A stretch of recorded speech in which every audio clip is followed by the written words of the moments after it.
Non, je ressens rien. Je suis désolé, enfin, en même temps, je suis pas désolé, mais je vous explique. Vous n'êtes pas mentaliste? En fait, je souffre d'anédonie. Vous connaissez, non? C'est une maladie? Non. Ah, ça n'a rien à voir avec les prénoms Anne et Denis. Ça peut être une maladie aussi, non? Non, l'anédonie, c'est souffrir de l'absence d'émotion. Et je ressens rien. Ça vous dit quelque chose, non? Vous connaissez pas cette maladie? Bah, c'est vrai que mon parcours médical a été super long pour essayer de trouver vraiment le nom de cette maladie. Au fil du temps, je suis même devenu ambassadeur sur Doctolib. Et c'est même mon médecin actuel qui m'a poussé à être là ce soir, qui m'a dit bah, faut tenter quelque chose, peut-être qu'en venant sur scène devant des gens comme ça, ça va éveiller chez vous une émotion et quelque chose. Ça fait rien. Alors en plus que ça ne fasse rien, moi je m'en fous. Globalement, je m'en fous de pas mal de choses. Par analogie, ouais, ça va peut-être parler un peu à ces personnes-là. Est-ce que parmi vous, il y a des personnes qui sont dépressives par applaudissement? Non, il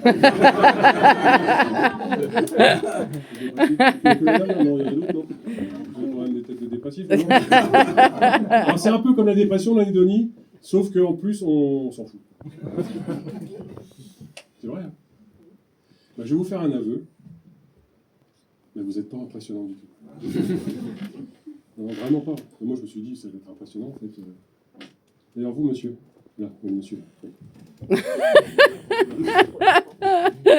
pouvez vous lever? Alors, attendez, avant de vous lever. Moi, je suis pas comme ces humoristes qui utilisent une personne dans la salle qui la linge pendant 80% du spectacle. Moi, je suis pas comme ça, parce que moi, je suis pas humoriste. Vous pouvez bien vous lever, s'il vous plaît? Si on peut l'encourager. Oui, bravo.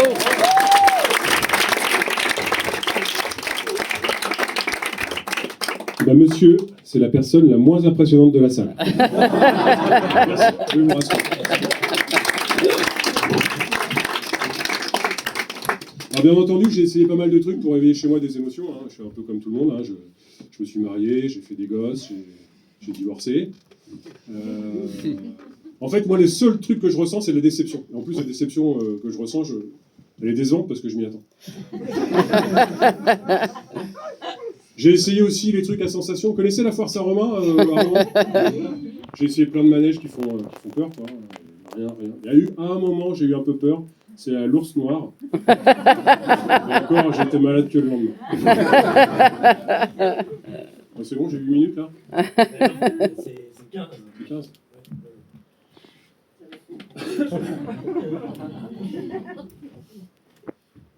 Ce que je fais dans la vie? Merci. J'ai posé la question. Ouais, je vous le donne en mille. Je suis conseiller dans un grand magasin de bricolage. Ça tombe bien, j'ai aucun affect. Alors le classique, samedi dernier, le mec il arrive face à moi en jogging, de face, réapparente, de face également, coiffé avec la clé de la cave, et le mec il vient me voir puis il me dit bonjour monsieur, est-ce que vous pourriez me donner un conseil? Moi, je lui dis oui, prendre une douche.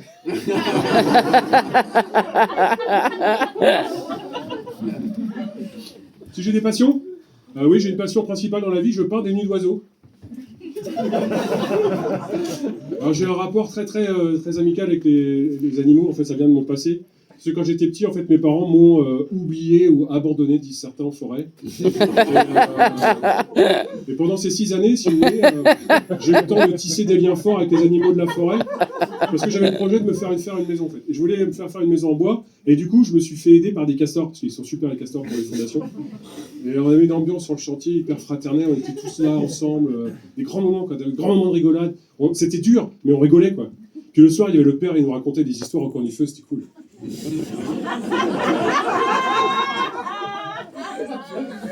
Alors pour la toiture, j'avais pris des serres, ils vont super bien, les serres, vraiment super. Et puis pour la déco, j'avais pris un pivert, un mec qui faisait des trucs. Bon, la maison était, j'étais dégoûté parce que la maison était presque finie. En fait, je me suis fait rattraper par mes parents sur la route. J'allais au cadastre en fait pour déposer les modifications de plan parce que sur la charpente, j'avais pas fait exactement ce que j'ai dit au départ. Et là, je tombe sur mes parents qui me disent ouais. On s'est un petit peu inquiété pendant ces 6 ans, qu'est-ce que tu faisais rentre à la maison. Et c'est là en fait que j'ai eu l'absence d'émotion à tout jamais depuis ce jour-là, j'ai plus rien senti. Et il est marrant le médecin de me demander de vous faire rire, alors que moi, j'ai jamais rigolé de la vie. C'est comment rire? C'est comme digérer, non? Je sais pas comment.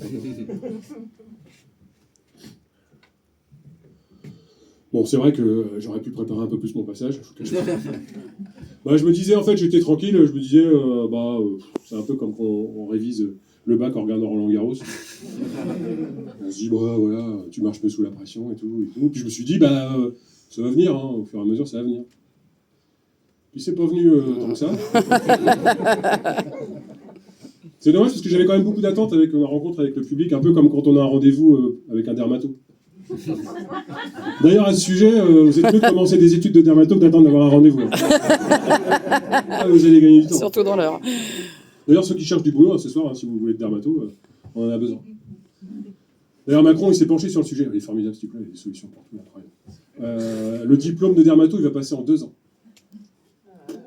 Oh, il est fort, Macron.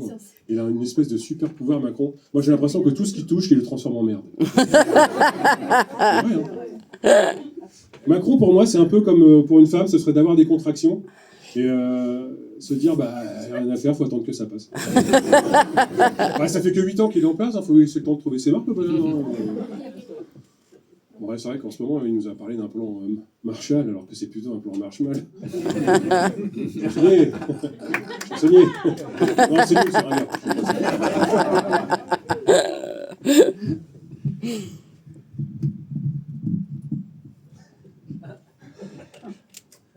Je sais pas si vous avez remarqué, quand on ajoute un mot dans une phrase, ça peut changer carrément son contexte. Par exemple, on a retrouvé l'adolescent disparu depuis 4 jours dans la banlieue du Havre. Mort. Ça change tout, hein, avec un mot. Vous êtes dans un village paumé. Hein. Vous passez, il y a une mare, il y a un canard. Comment il a trouvé le canard? Nous, on se promène avec nos voitures, on a des GPS, on a des panneaux, on a même des gens qui nous donnent des indications orales pour nous aider à trouver.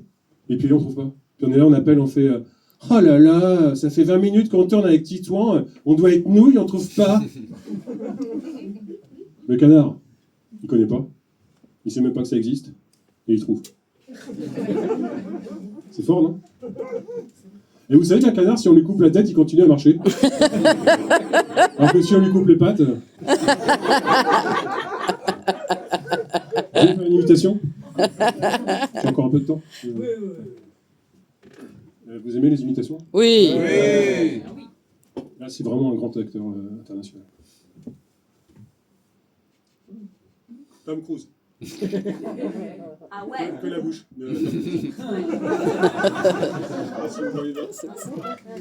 Merci.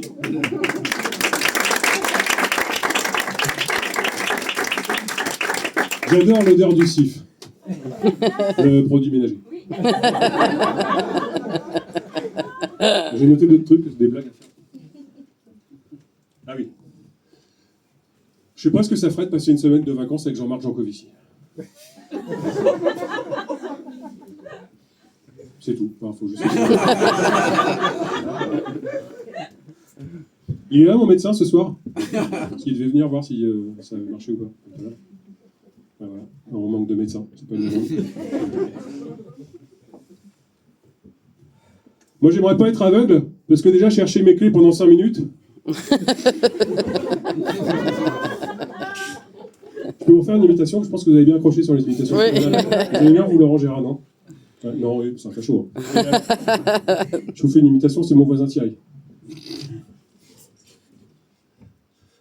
Je fais trop bien en plus. Mon voisin Thierry.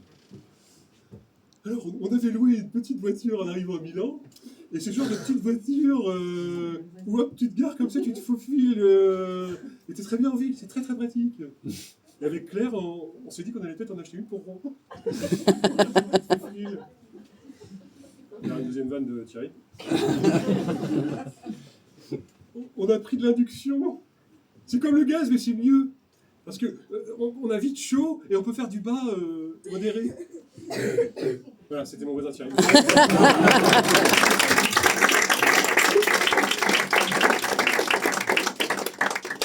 Alors aujourd'hui, on parle beaucoup de l'euthanasie, d'aide au suicide, etc. pour les personnes qui sont gravement malades.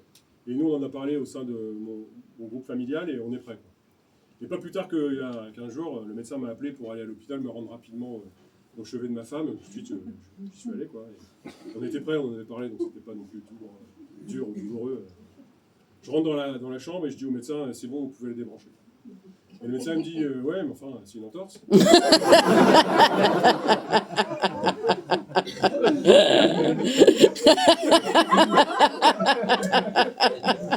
Moi, si on me demande, j'ai aussi des solutions, par exemple, pour que la société soit mieux, que les gens s'amusent plus. Par exemple, le rugby, je propose que les joueurs se passent la balle dans l'ordre des chiffres qu'ils ont dans le dos. Et s'ils se trompent, on rend la balle à l'adversaire. C'est pas bête, hein. Mais c'est quoi cette histoire là du vin qu'il faut servir à 15 degrés là à vous. Vous connaissez pas le sketch? Je sais pas à vous, alors moi je fais la suite. Alors c'est sûr que c'est pas un calogéron. Alors, c'est quoi cette histoire de servir le vin à 15 degrés? Comme si les gens ils avaient un rapporteur ou un compas chez eux pour mesurer un angle. Voilà, c'est tout pour moi. Comme disait Monsieur Curie, show must go home. Ça y est, j'ai un compte. Donc voilà, quand on s'ennuie, ça passe vite en général, pas du tout. Voilà, je vous souhaite une bonne fin de soirée. Je pense qu'on a les 15 minutes, Simon. Toujours pas. Ok, je vais vous faire mon gâteau au yaourt.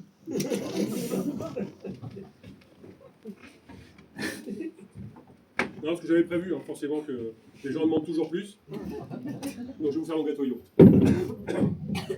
Soyez pas impressionnés, mais c'est quand même impressionnant. Ça va toujours? Ouais. Là, il y a un flottement dans le spectacle, mais c'est vraiment dans l'écriture.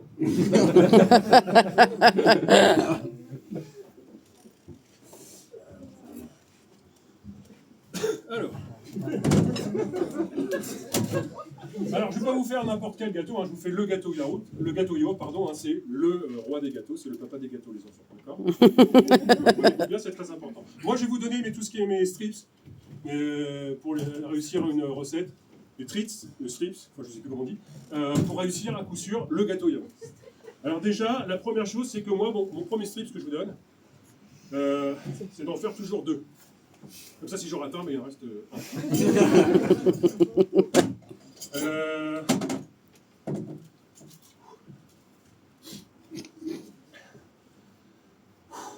Deuxième strips, si vous avez un peu de pouvoir d'achat, utilisez les produits du tiroir. Voilà, vous vous débrouillez avec ça. Donc là, j'ai amené les principaux ingrédients. Un yaourt, c'est le mnémotechnique, hein. Gâteau au yaourt, il y a un yaourt. J'attaque. Enfin, regardez.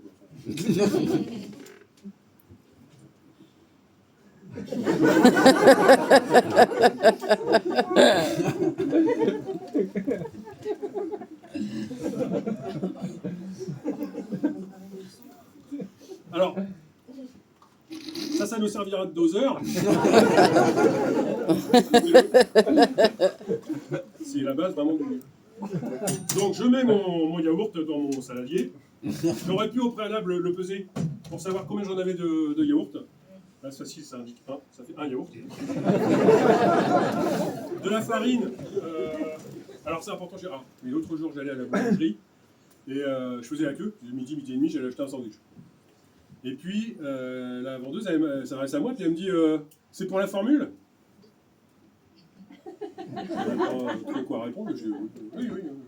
Puis c'est mon tour, puis je fais abracadabra. C'est pas du tout ce qu'elle attendait comme ça. Donc voilà, vous rajoutez la farine. Moi, il se trouve que j'ai toujours un peu de farine sur moi. Bon, je ne vais pas le faire là. Vous ajoutez un œuf. Il se trouve que j'ai toujours un œuf dans ma poche. De préférence cru. Hein. Bon, moi je laisse toujours un peu de matière, un peu de mâche, un peu de croustillant. Ça, les gens, bon, après chacun ses goûts, vous ferez comme vous voudrez. Voilà, grosso modo, j'ai quasiment fini ma recette. J'espère que, levure, évidemment, sucre vanillé si vous êtes amateur de sucre. Je n'ai pas rajouté l'huile parce que je n'ai pas réussi à en trouver, mais voilà, la recette est quasiment terminée. On me dit souvent la cuisson, c'est vrai que c'est important. Oui, parce que mon gâteau il est vraiment différent des gâteaux que vous allez trouver dans le commerce. D'ailleurs, les gâteaux yaourt, vous n'en avez pas en trouver dans le commerce. Non. Ils vont vous vendre le kit, le nécessaire pour le faire, mais jamais. Moi, le mien, il va vous donner un peu de... Il va vous swimper. Il va vous pipser, il va vous donner switch, ou strange. Enfin, il y a dans cette recette de gâteau quelque chose que vous ne trouverez que dans ce livre. La cuisson, 4 heures à 45 degrés, 2 heures à 15 et 2 jours à l'air libre si on n'a pas de oui, alors j'ai distribué, oui. Enfin, je vais vous donner ça, vous allez vous faire passer. Alors c'est des QR codes. Alors c'est pratique parce que vous allez pouvoir le flasher avec votre téléphone et en fait vous allez arriver sur un site, ce qui évite de gâcher du papier. Donc j'ai imprimé les QR codes. Vous les faites passer, vous pouvez passer n'importe où. Donc chacun prend un petit QR code. Et après quand vous arrivez chez vous, vous flashez et vous arrivez sur le code avec la recette. Vous faites passer, je pense, sur vous. Hein. Donc, vraiment quelque chose au goût de ce QR code. Voilà. Ceux qui ont aimé évidemment la recette, et en particulier, je dirais la littérature, je recommande des ouvrages, 10 œufs en colère, je ne sais pas si vous connaissez, Germinaille, Voyage au bout d'un la nuit, oh puis là j'ai un trou, voilà, je pense que j'en ai terminé. J'espère que vous avez passé un agréable moment et puis surtout, vive le gâteau yaourt. Bravo! Est-ce que tu peux mettre de...